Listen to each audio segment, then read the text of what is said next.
여러분 안녕하십니까? KBS 9시 경남 뉴스입니다. 국민의힘이 오늘 국회 앞에서 정치 탄압 특검 수사 규탄 대회를 대대적으로 열었습니다. 국민의힘이 지방 의원들에게도 동원령을 내리면서 정작 지방의회는 파행을 빚었는데요. 지방의원 본연의 임무를 망각한 게 아니냐는 비판이 제기됩니다. 보도에 손원혁 기자입니다. 국민의힘이 국회 앞에서 특검 수사 규탄 대회를 연 건 오전 10시. 같은 시간 사천시 의회에선 본회의가 열렸습니다. 하지만 의석 11석 가운데 5석이 비어 있습니다. 국민의힘 구정화, 김민규, 윤영근, 박정웅, 전재석 시의원이 규탄 대회 참석으로 본회의에 불참한 겁니다. 9,982억 원의 2차 추가 경정 예산안과 조례안 등 40여 개 안건을 논의하고 처리하는 자리에 이들은 없었습니다. 중요한 예산을 다 통과시켜놨기 때문에 또 우리 의원을 또 산명을 낳지 않습니다. 또 성이 될 수 있도록 해놨고. 사천시 이외 국민의힘 의원들은 지난 5월엔 국민의힘 대선 후보 유세에 참석하느라 상임위원회가 파행되기도 했습니다. 국민의힘 시의원 5분은 왜 본회의에 출석하지 않았는지 차후 사천 시민에게 그 사유를 꼭 밝혀주시기를 당부드립니다. 본회의가 열린 창원시 의회도 마찬가지.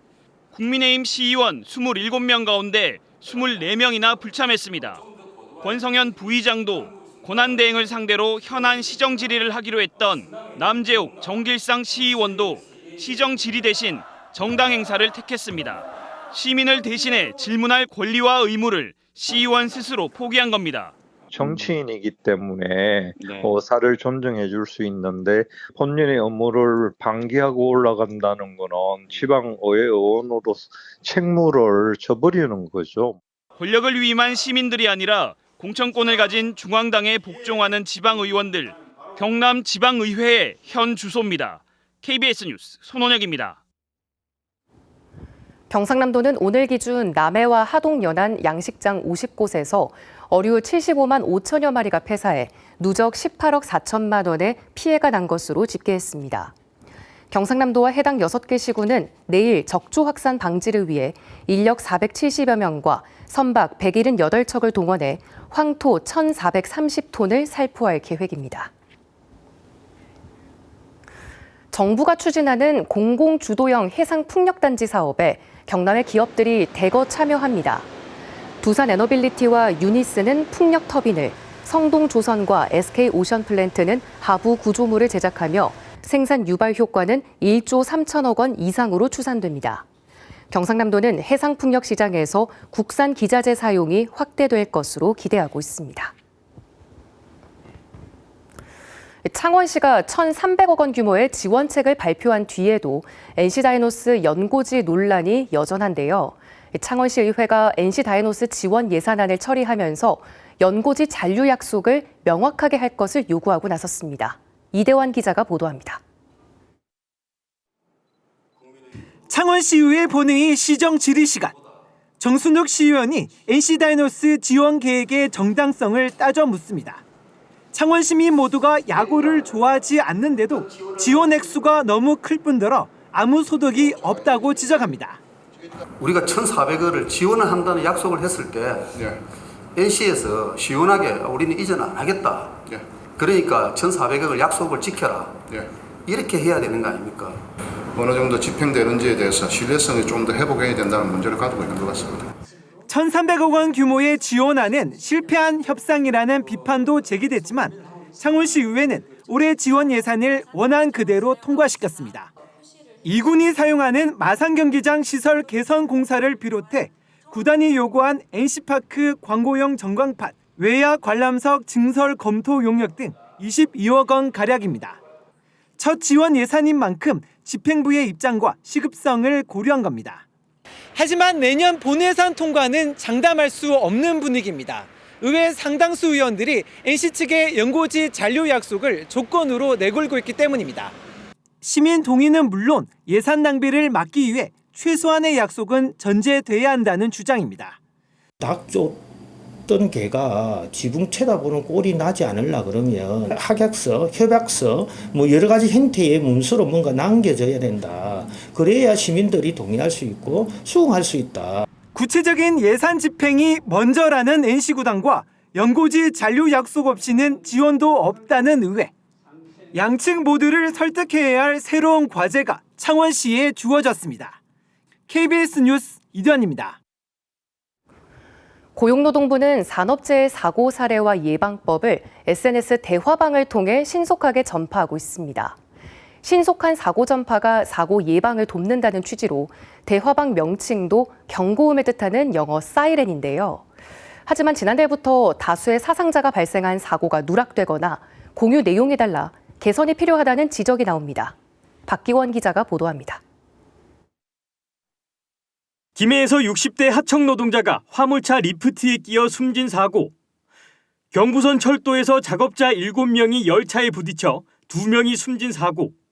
모두 지난달 발생한 중대 산업재해입니다. 고용노동부가 전국 중대재해 발생 사례와 재해 예방법을 공유하는 중대재해 사이렌 단체 대화방을 확인해봤습니다. 어찌된 일인지 두 사례 모두 공유되지 않았습니다.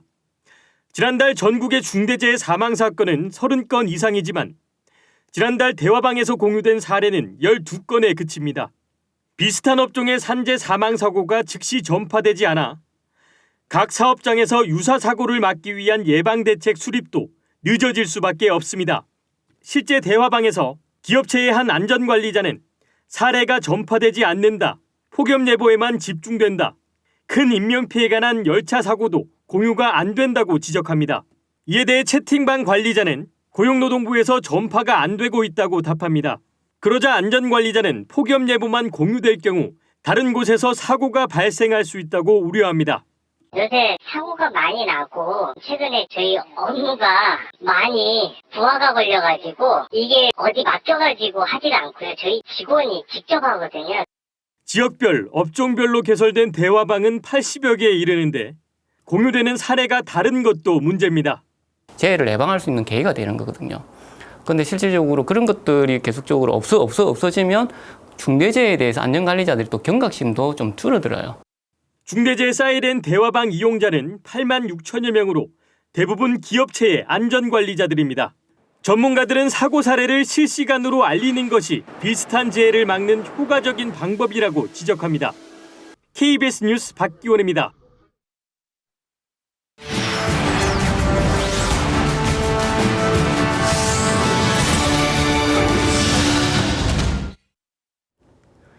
창원에 본사를 둔 현대위아가 오늘 창원 상위 대회의실에서 지역 중견 중소기업과 함께 상생 협력을 위한 간담회를 개최했습니다.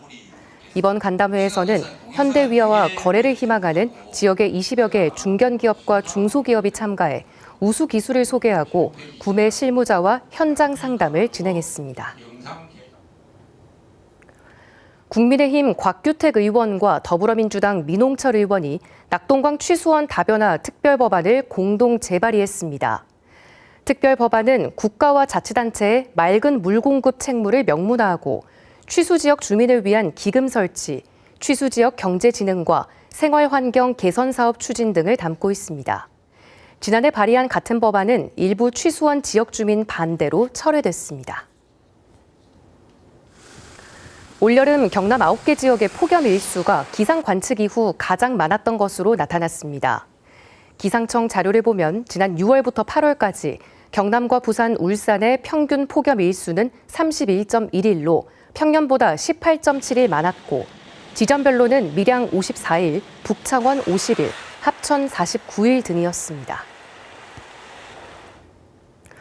지난해 거제에서 발생한 교제폭력 사망 사건 피의자의 상고가 대법원에서 오늘 기각됐습니다. 피의자 20대 김모 씨는 지난해 4월 거제의 주거지에서 헤어진 연인의 폭행에 숨지게 한 혐의로 기소돼 징역 12년을 선고받았습니다. 지금까지 경남 소식이었습니다.